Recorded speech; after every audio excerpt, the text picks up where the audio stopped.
What's going on YouTube? It's your boy West and welcome back to another video on the channel. And today we're going to react to 20 minutes of Michael Cole and Tazz being amazing on commentary.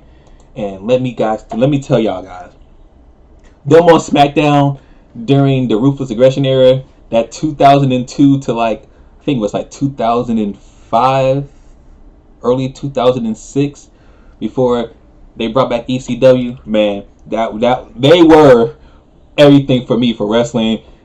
As you know, as a kid, I had a bedtime, and I couldn't stay up all the time and watch Monday Night Raw.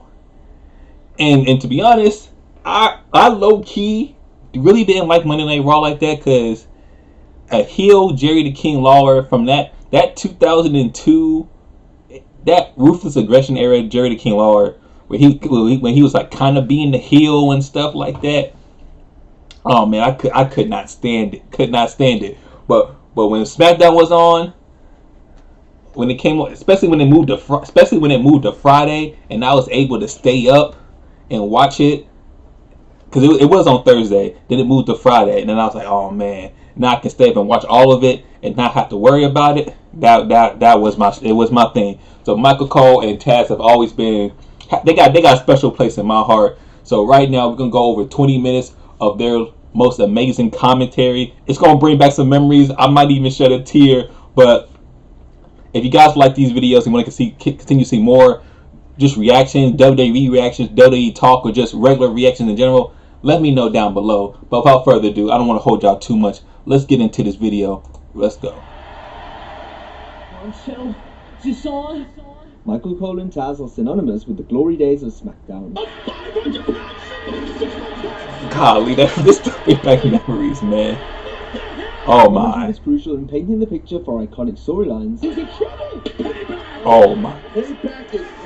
And incredible matches. Look, we're going at a later date. We're going to do a video where I go over some of my favorite matches from each year, from when from the time it became WWE to now.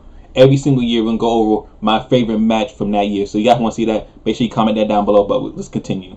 Remember fondly. I've been in some matches in my day, some battles, and I've witnessed a lot of them. I don't remember one this good. Cole and Tazz provided a sports-like presentation.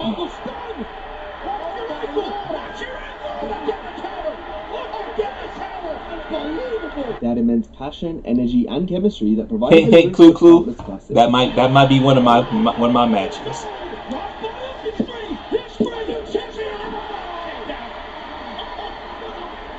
Some of which we'll highlight today.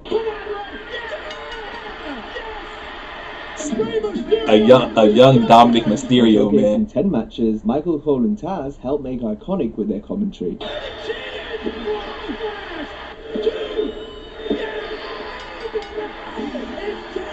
The culmination to Eddie Guerrero's redemption story at No Way Out 2004 was one of the most emotional, heartwarming moments in wrestling. After years of addiction, pain, and struggle, a clean and sober Eddie finally got his chance at the WWE Championship when he faced Brock Lesnar. I am an addict.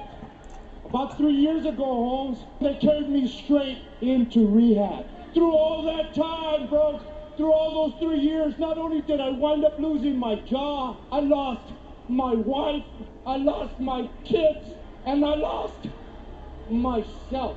I disgraced my race, I disgraced my family, and I disgraced myself. God, that promo was legendary, man. I earned my life back. The build-up on TV was cinema that carried over to the pay-per-view, as the massive underdog story was beautifully told by Cole and Tazz.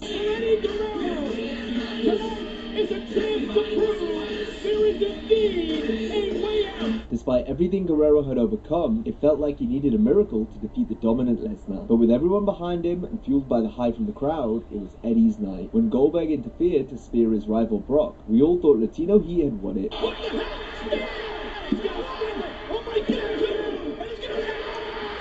Oh man, this match was, oh my god, that match was legendary, man. I love that match. By DDTing Brock on the title belt. From there, Eddie climbed to the top, performing his signature frog splash. Tazz's iconic call of "Eddie cheated" could be heard while the crowd urgently cheered Guerrero on.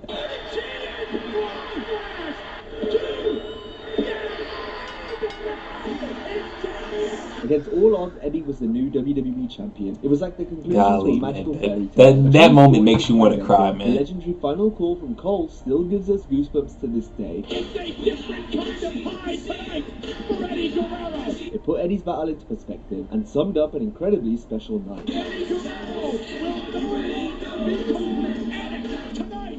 Eddie Guerrero will simply be known as WWE Champion. Lesnar challenging The Rock for the Undisputed title at SummerSlam 2002 was a coming out party of sorts for Cole and Tazz. That's because it was the first major pay-per-view main event they would call together. Originally, Raw's JR and King were penciled in to commentate for Rock vs. Brock, despite it being a SmackDown match. But the Blue Brand's head writer at the time, Paul Heyman, fought for Cole and Tazz to be on the call. This is a hill for me to die on. Michael Cole and Tazz should broadcast The Rock versus Brock because, number one, they're the SmackDown team. Number two, I don't know how much JR and Jerry Lawler will know of the intricate storylines that we're telling on SmackDown about The Rock versus Brock. This was after Vince McMahon's executive producer goon, Kevin Dunn, had referred to Cole and Tazz as the B Team, which naturally lit a fire under the two, as well as Heyman, who defended the duo while firing back at Vince. Man, I don't care what anybody says. SmackDown was... I would rather watch SmackDown than Raw, especially during that time period. But that's just me. Comment down below if that's how y'all feel. And his minion Dunn. Your Raw team is much like your Raw show. It's the B team on the B show, and it can be the personal favorite here as the flagship. But we're whipping Raw's ass in terms of viewership, and unless you want a B team drawing your title match, Michael Cole and Tazz should close the show. And the heat on me for that was so huge. Our pleasure now to send you down to ringside to the SmackDown announcers, who will call the SmackDown main event. At SummerSlam, The Rock and Brock worked the The match. pettiness, man. Rush in the ring, and here we go. The Rock and Brock colliding. Meanwhile, Cole and Tazz provided expert analysis, telling a tremendous story on commentary. They noted the injured ribs of Rock and how Lesnar worked on them for much of the match. The injured ribs of The Rock again. The injured ribs. The Rock will do anything to keep the title. He'll never use those injured ribs as an excuse, but he's never faced a man like Lesnar before. Oh, wow. That problem, Lesnar, man. He was The announcers different. also mentioned how the next big thing had previously taken out Hulk Hogan using the same strategy. Brock Lesnar's massive arm sucking the life out of Hogan, causing internal bleeding, blood dripping from the mouth. Will The Rock suffer the same fate? It ain't just the thickness of Brock's arm. We just gotta acknowledge Michael Cole as the GOAT commentator. From all those years of You just gotta acknowledge that. The announcers highlighted the effect such an electric crowd had on the Great One, since it was a mixed reaction for the Brahma Bull, who became more intense and agitated the longer the match went. to Nassau Coliseum. Well, half of the bull and half the cheering. Some like The Rock, some like Brock Lesnar. Get Oh man, that's just... Anytime Paul Heyman gets hit for finishing move, it just makes me smile, Brock man. had made in such a short time, having just become the top talent in the industry in his first year on WWE programming. Man.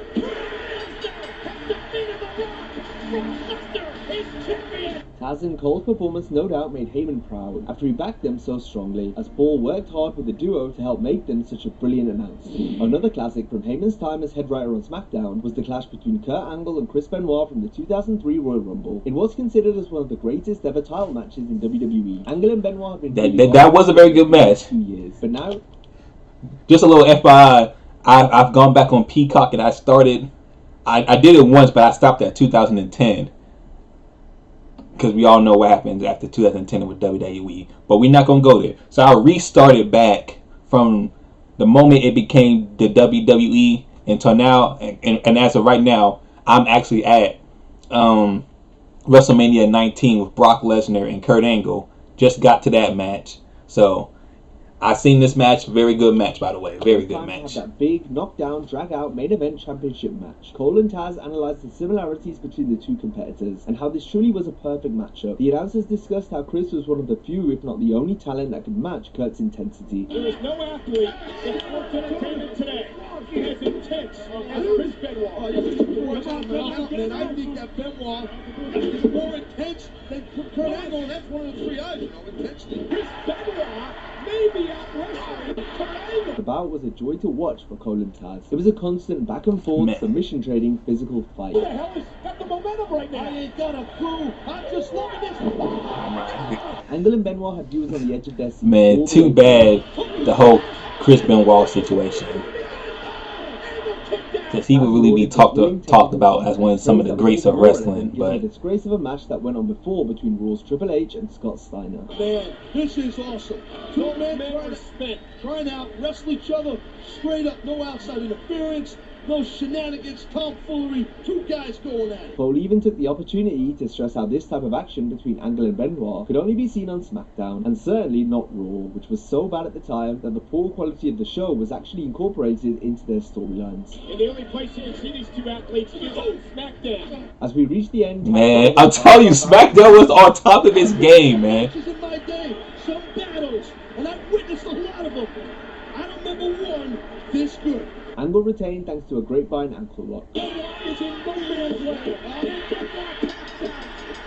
This was one of those rare matches that got a standing ovation from the audience and the announcers. Outstanding contest. Proud to call. The custody battle over Dominic between his fathers Rey Mysterio and Eddie Guerrero is one of the best stories ever told on SmackDown. Each week it got more and more shocking as Eddie revealed Dom was biological father. Look, I got mixed feelings about this match, man. A ladder match for the custody of a child is a hilarious type of match. Even he was pulling for Rey due to Eddie's heinous manipulating behavior during the build. He wants to ruin Rey Mysterio's family because Eddie Guerrero cannot get over the fact that he cannot. I just remember Eddie yelling because he fell off the ladder. Where the heck was Vicky at? That was hilarious, man. I adopted both of my boys.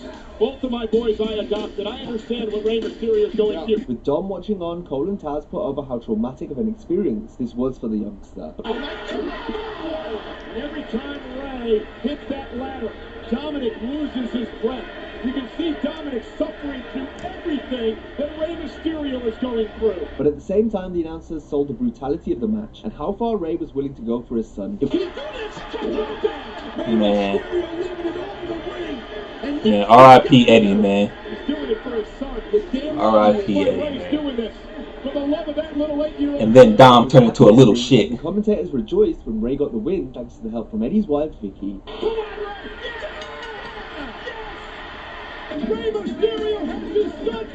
This may be a reason why Cole goes so hard on Dominic in today's day and age. You gotta be kidding me! You guys let this kid get out of control. This kid is an absolute piece of shut your mouth, Michael Cole! The Big Show and Brock Lesnar's match from the June 12, 2003 episode of SmackDown. Yes, man. The craziest possible endings. Yes, Michael Cole, man. Speak your mind, Cole.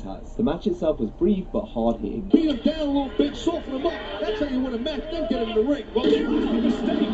So it's the finish we all remember. Dang. Joe attempted a chokeslam from the top rope, but was cut off and superplexed. This caused the ring to break as the man, legendary moment, man.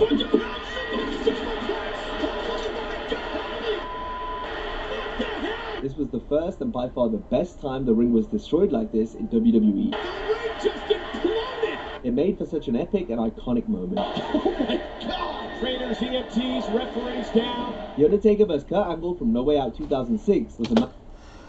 I'm just gonna let y'all know right now. When I do that video listing my favorite matches from every single year in WWE from 2002 to 2025, I'm just gonna spoil it. This match right here takes the top for 2006. I'm just saying it right now. It takes the top. Fantastic match. Love this match. I can rewatch this match over and over and over again. Match of the year, WrestleMania main event level classic. Given the performers involved and their tenure on the blue brand, this was indeed a SmackDown dream match on pay-per-view. Before the bell, Cole noted how both men were at the top of their game. The champion Angle, perhaps the best pure wrestler ever. The Undertaker, perhaps the best pure striker ever. Angle completely dissected the ankle of the Phenom, which gained plaudits from Tazz, who was keen breaking down the psychology of Kurt's strategy, while also providing insight on the holes being applied. This is a disadvantage for the Undertaker to have such long legs. The man's got gigantic long legs. There's so much room for Kurt Angle to put different leg locks and submissions on it. Oh, Kurt Angle! Kurt The bout was comparable to the show-stealing WrestleMania streak matches Taker would go on to have over the course of the next 6 years. Man, this match is just... Oh, man, I love this match. It was so good, Cole even whipped out his trademark "Oh my" catchphrase twice in the same sentence.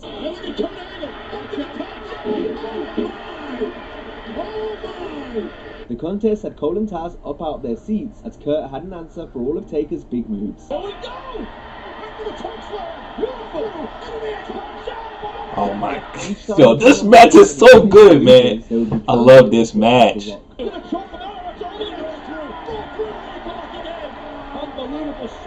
Angle was a man possessed, relentless in targeting the ankle and trying to make Taker tap out.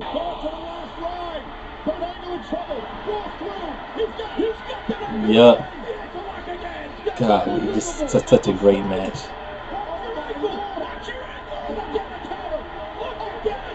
The announcers hailed this as the greatest SmackDown branded main event of all time. This battle is one for the ages, Cole.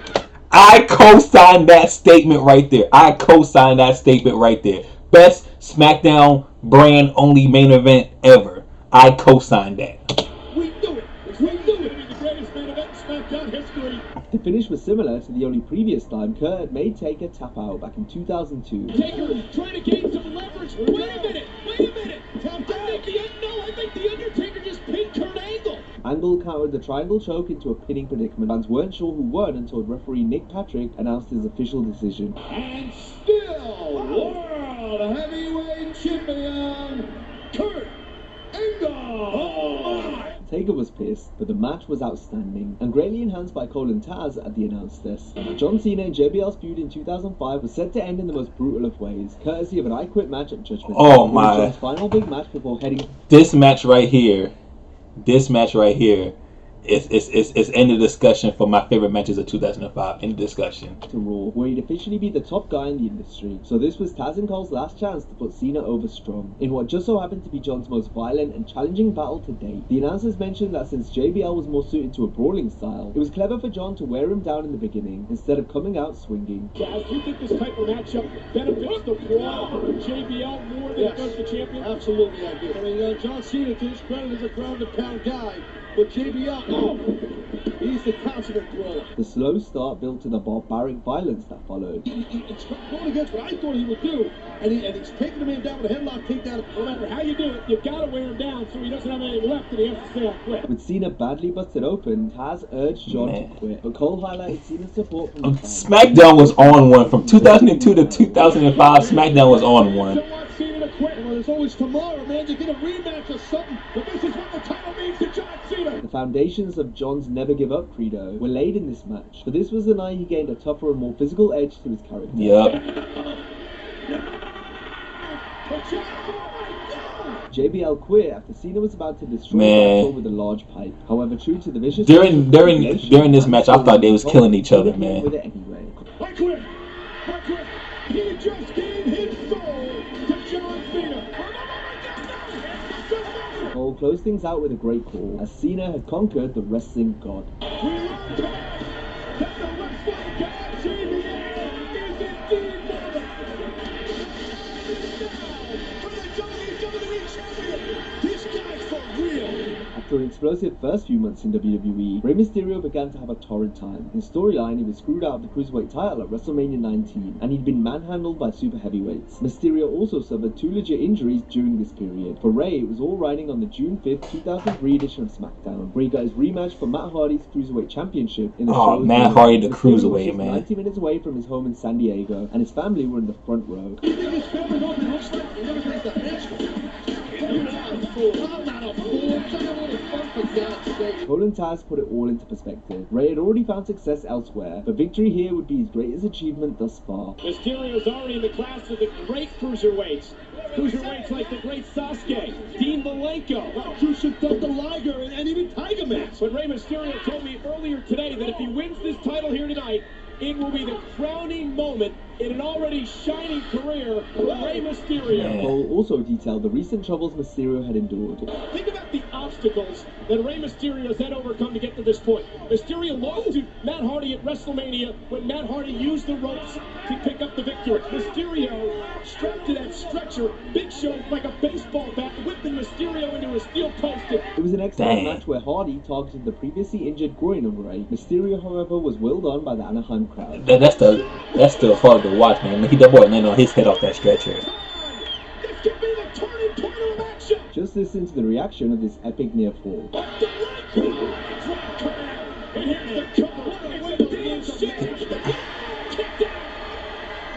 nowhere, Ray sensationally got the roll-up victory That- to win his that- first that's a title cool in move WWE. right there. Look for the twist of fate. Look at Mysterio. Here's the cover. Somebody's down.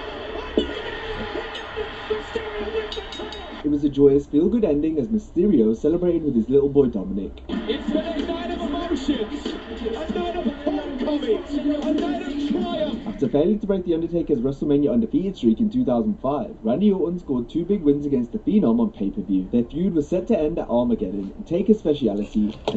Man, the Undertaker versus Randy Orton in 2005 from WrestleMania to Armageddon had my favorite build-up for this promo between these two. The build-up in the matches, it's top 5 in my opinion. In my personal top 5 when it comes to build-up for matches, this is in my top 5. This is in my top 5. And ironic, there's another build-up in 2005 that will also be in my top 5. Hell in a Cell. The silhouette of the cell off the forehead of the Undertaker. Defeating Undertaker in this stipulation would make Orton the true legend killer. Cole and Tazz did a fantastic job relaying the story and bad blood between Orton and Taker.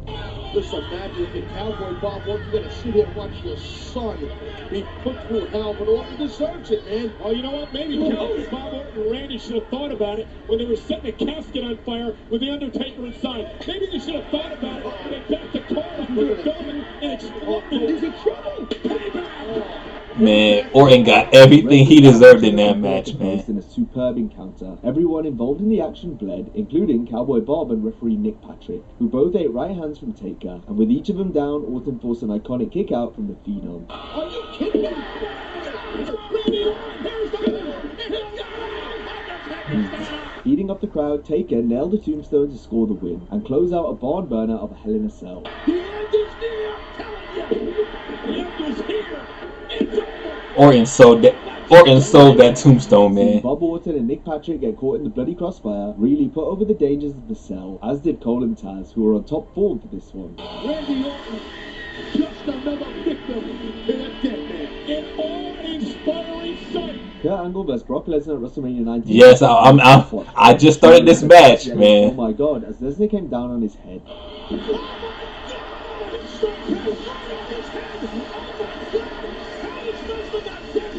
But Angle and Lesnar's clash a few months later at SummerSlam 2003 was an even better match. Well, here comes the pain. The thing about this, Dismantled Brock's ankle, which is the that Iron Man match. That Iron Man match was my favorite match that they Now had. become a sickening heel, and because of Lesnar's recent actions, Cole wanted him to lose, which was quite entertaining to hear on commentary. There it is. The ankle lock is locked in. Brock Lesnar breaks that Garrett's leg. Break his damn ankle, Kurt. Break his damn ankle. Cole was then delighted to see Brock tap out in a match where Lesnar's ankle was pretty much hanging off by the end. Brock Lesnar deserved everything he got that matchup here tonight. Kurt also beat the hell out of McMahon, which Cole also enjoyed since Vince was trying to help Brock win. Happy birthday, Vince. You get some help home from this McMahon. Man, Brock versus Kurt. What a If you enjoyed legendary. this video, be sure to watch our similar video on 10 WWE matches JR and King made iconic with their commentary. Hope you have a great day, and I'll see you next time. I don't know how I feel about Cole. I mean, JR and I don't know how I feel about JR and them. But that's gonna do it for this episode. This little video that we got on 20 minutes of Michael Cole and Tazz being amazing on commentary. Like I said, I have always been a big SmackDown guy. Always been SmackDown. Always been Team Blue. Nothing can stop me from saying SmackDown was always the A show to me. May not be to a lot of people, but it was always the A show to me. But I thank y'all for watching. Hopefully y'all was entertained. If you guys want to see some more videos, make sure you comment down below, like the video, everything you gotta do. Hit the subscribe button, man. We're over 300 subscribers right now, man. Next goal is get to 500. So if you like the video, like I said, like it down below. Until next time, I'll see y'all. Y'all peace out, man. Have a wonderful day.